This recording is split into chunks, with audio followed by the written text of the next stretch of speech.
Hello student. अभी हम CRO पढ़ रहे हैं। सीआरओ मतलब कि कैथोड रे ऑसिलोस्कोप, जो कि एक मेजरिंग इंस्ट्रूमेंट है जिससे कि अपन input voltage, current, frequency, rise time और कोई भी इलेक्ट्रॉनिक जो आपकी प्रॉपर्टीज हैं सिग्नल की, सिग्नल एनालिसिस हम कर सकते हैं यूजिंग द सीआरओ। तो सीआरओ जो है आपका वो पार्ट्स, मैंने इसको पहले वाली वीडियो में बताया था कि कौन कौन से इसके मेन पार्ट्स होते हैं। अब हम इसका डिटेल ब्लॉक डायग्राम और कनेक्शंस देख लेते हैं कि किस तरह से हर ब्लॉक एक दूसरे से आपका कनेक्टेड है। तो इसका ब्लॉक डायग्राम जैसा कि आपको स्क्रीन में दिख रहा होगा, तो इसमें सबसे पहले जो हमको सिग्नल, जो भी हमको सिग्नल मेजर करना है वो हम उसको देते हैं वर्टिकल एम्पलीफायर को। तो वर्टिकल एम्पलीफायर क्या करता है, उसको एम्पलीफायर या फिर अटेन्यूएटर, दोनों ही चीजें यहाँ पे ब्लॉक में आपकी लगती हैं। अटेन्यूएटर क्या करता है कि अगर आपका इनपुट वोल्टेज बहुत ज्यादा हाई है which can damage the instrument, तो उसको लो कर देता है यूजिंग द अटेन्यूएटर। और अगर हमारा इनपुट वोल्टेज बहुत ज्यादा लो है तो हम उसको, उसके एम्पलीट्यूड को हाई कर सकते हैं, एम्पलीट्यूड को राइज कर सकते हैं टू द उस लेवल पे जहां तक हमारा वर्टिकल डिफ्लेक्शन सिस्टम काम कर सके। तो इस तरीके से वर्टिकल एम्पलीफायर हो गया। वर्टिकल एम्पलीफायर के बाद हमारे पास होता है डिले लाइन। अब डिले लाइन क्या है? डिले लाइन एक्चुअली क्या है आपका कि जो इनपुट का वोल्टेज है, क्योंकि हमको क्या चाहिए, सीआरटी का जो स्क्रीन है आपका, देखिए आप सीआरटी का जो स्क्रीन है, इसमें अगर हमारे पास ल्यूमिनस स्पॉट आता है, यहाँ पर स्पॉट आता है, तो ये दोनों ही डायरेक्शन में काम करता है, up and down, left and right. तो हॉरिजेंटल मूवमेंट के लिए, हॉरिजेंटल मूवमेंट के लिए हमारे पास चाहिए हॉरिजेंटल डिफ्लेक्शन सिस्टम। तो हॉरिजेंटल डिफ्लेक्शन सिस्टम हमारा कब स्टार्ट होगा? जब हमारा वर्टिकल एम्पलीफायर या वर्टिकल डिफ्लेक्शन सिस्टम स्टार्ट हो। दोनों सिस्टम एग्जैक्टली सेम टाइम पे स्टार्ट हो, इसके लिए हमको क्या करना पड़ेगा, दोनों सिस्टम को सिंक्रोनाइज।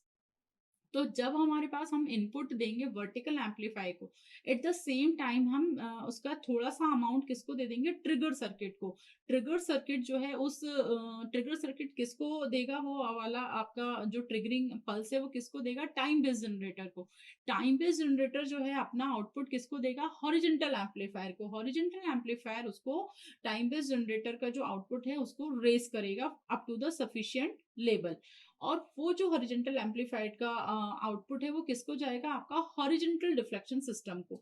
अब चूंकि हॉरिजेंटल डिफ्लेक्शन सिस्टम को सिग्नल मिलने तक इतना टाइम लग रहा है, यानी कि उसको क्या चाहिए, एक उसको इनपुट सिग्नल चाहिए जब वो ये पता कर सके कि उसको कब अपना डिफ्लेक्शन हॉरिजेंटल डायरेक्शन में स्टार्ट करना है ना। और वो स्टार्ट कब करेगा, जब उसको सिग्नल मिलेगा। और उसको सिग्नल कब मिलेगा, जब इनपुट का सिग्नल जो है वर्टिकल एम्पलीफायर को देंगे, उसी सेम टाइम पर आप पर जो सिग्नल है वो आपका हॉरिजेंटल पे आना चाहिए।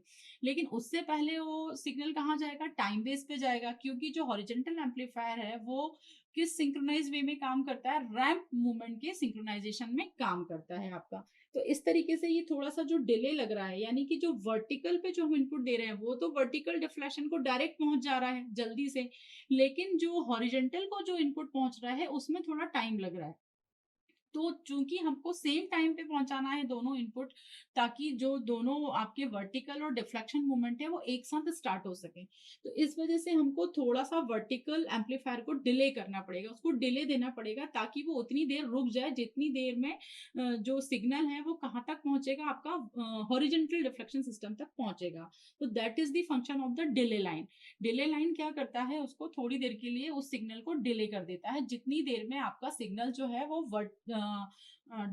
हॉरिजेंटल डिफ्लेक्शन सिस्टम पर पहुंचता है। तो this is the function of the delay line. और इसके बाद है आपका time based generator. Time based generator जो है वो इस तरह की वेवफॉर्म जनरेट करेगा, सॉटूथ वेवफॉर्म, जिसको कि हम बोलते हैं सॉटूथ वेवफॉर्म। ये इस तरह की सॉटूथ वेवफॉर्म जनरेट करता है, क्योंकि हमारे पास क्या चाहिए कि जब हमारे पास सिग्नल हम इनपुट में देंगे, इनपुट यानी कि वर्टिकल एम्पलीफायर को जब हम सिग्नल देंगे, तो जो ल्यूमिनस स्पॉट है वो वर्टिकल जो भी इनपुट क्वांटिटी है उसी के प्रोपोर्शनली जो है वो अप एंड डाउन होना चाहिए, प्रोपोर्शनल होना चाहिए। तो यानी कि वर्टिकल डिफ्लेक्शन सिस्टम को हमको क्या देना पड़ेगा, एक रैम्प वोल्टेज देना पड़ेगा जो कि लीनियरली वेरी हो with respect to the time और with respect to the input quantity, input voltage. अगर इनपुट वोल्टेज इंक्रीज हो रहा है आपका, तो ये भी इंक्रीज हो, ताकि जो वर्टिकल डिफ्लेक्शन है वो अप एंड डाउन मूवमेंट उसका हो सके। तो दिस क्वालिटी इज द जो है वो सॉ टूथ वेव फॉर्म में होती है, इसलिए हम इसको बोलते हैं saw tooth wave form, saw tooth waveform. तो ये सॉ टूथ वेवफॉर्म जो है वो हमारे टाइम बेस्ड जनरेटर जनरेट करता है और फिर उसको हॉरिजॉन्टल एम्पलीफायर इसी वेवफॉर्म को थोड़ा अप टू द लेवल जो है वो रेस करता है फॉर द सफिशिएंट वोल्टेज, जिससे कि वर्टिकल डिफ्लेक्शन सिस्टम का जो है वो मूवमेंट हो सके। ठीक है। इसके बाद इसका जो सबसे बड़ा जो पार्ट है सीआरओ का वो है सीआरटी।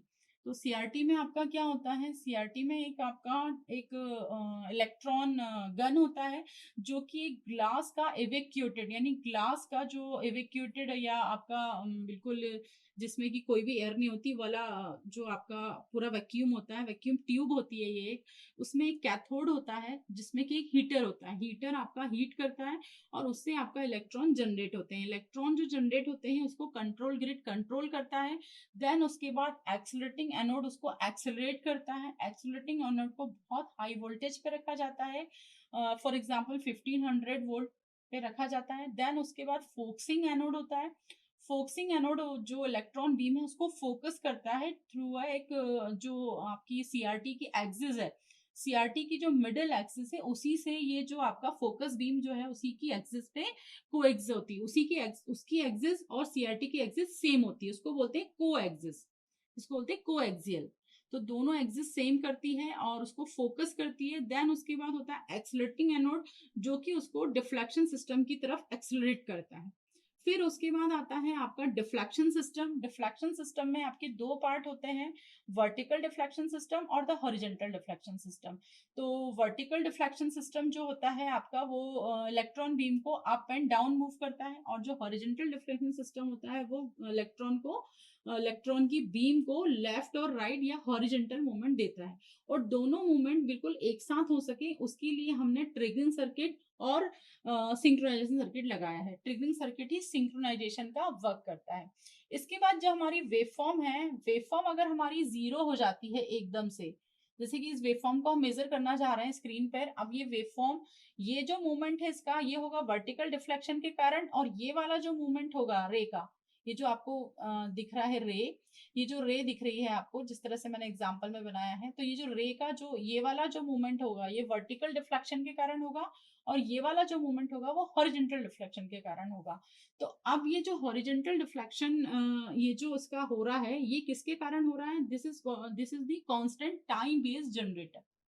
ठीक है। अब ये हॉरिजॉन्टल डिफ्लेक्शन जो है यहाँ से आपका होने के बाद ये कहाँ पर जाएगा, आपका स्क्रीन के पास, स्क्रीन पे। अब ये जो लिमिनस स्पॉट है वो कहाँ बनेगा, आपका स्क्रीन के ऊपर बनेगा। स्क्रीन के ऊपर एक फॉस्फर की कोटिंग होती है। फॉस्फर क्या करता है, जो इलेक्ट्रिकल सिग्नल है उसको आपका वो उसमें लाइट एनर्जी में कन्वर्ट करता है, मतलब वो एक विजिबल स्पॉट देता है हमको स्क्रीन के ऊपर। स्क्रीन के ऊपर एक विजिबल स्पॉट मिलता है ड्यू टू द इलेक्ट्रॉन। जैसे ही इलेक्ट्रॉन की बीम उसके ऊपर स्ट्राइक होती है तो उसमें ग्रीन कलर का ल्यूमिनस स्पॉट बनता है। और अलग अलग फॉस्फोरस के बहुत सारे आइसोटोप हैं, P1 P2 P3, अलग अलग आइसोटोप अलग अलग कलर आपको देते हैं। तो सबसे जो अपनी आंखों की इंटेंसिटी को जो सूट करता है आंखों को वो है ग्रीन कलर। तो इस तरीके से जो ग्रीन कलर है फॉस्फर कोटिंग में, ल्यूमिनस ग्रीन कलर हमको वहां पर नजर आता है। तो this is the working of CRO. इसमें different different power supply use होती है, जैसे कि हॉरिजॉन्टल एम्पलीफायर है, टाइम बेस्ड जनरेटर है और डिले लाइन है। इनको हम डिफरेंट यानी कि लो वोल्टेज सप्लाई देते हैं। फिर उसके अंदर जो हमारा सीआरओ है, सीआरओ के अंदर जो कैथोड है और कंट्रोल ग्रिड है उसको भी लो वोल्टेज पावर सप्लाई लगती है। और इसके अलावा आपका जो फोकसिंग एनोड है, फोकसिंग एनोड है उसको भी लो पावर सप्लाई लगती है। साथ में एक्सेलरेटिंग और प्री एक्सेलरेटिंग और एक्सेलरेटिंग एनोड जो कि आपके सीआरटी के अंदर होते हैं, इन दोनों को हम हाई पावर सप्लाई देते हैं अप्रोक्सीमेटली 1500 वोल्ट।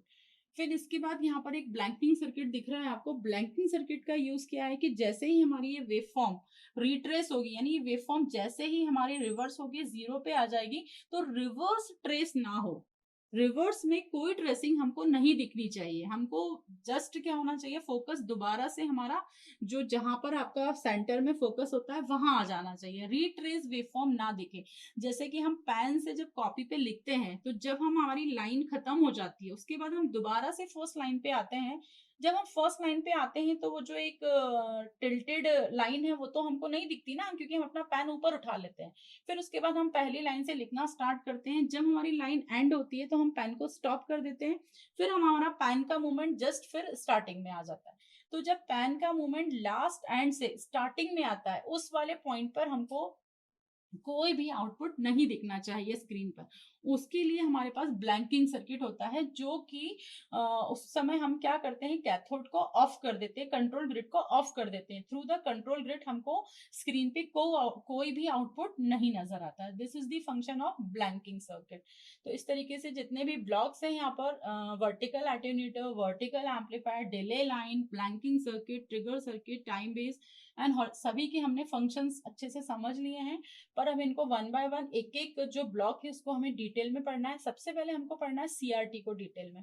तो सीआरटी एक बहुत बड़ा heart of the oscilloscope is called the CRT. तो सीआरटी का फंक्शन होता है कि एक फोकस्ड बीम को जनरेट करना, एक फोकस्ड इलेक्ट्रॉन बीम को जनरेट करना और फिर उसको स्क्रीन पे फोकस करना, उसको एक्सिलरेट करना, देन फोकस करना। तो this is the function of CRT. किस तरीके से इसको करती है सीआरटी, किस तरीके से इस फंक्शन को अकम्प्लिश करती है, ये हम नेक्स्ट वीडियो में देख लेंगे।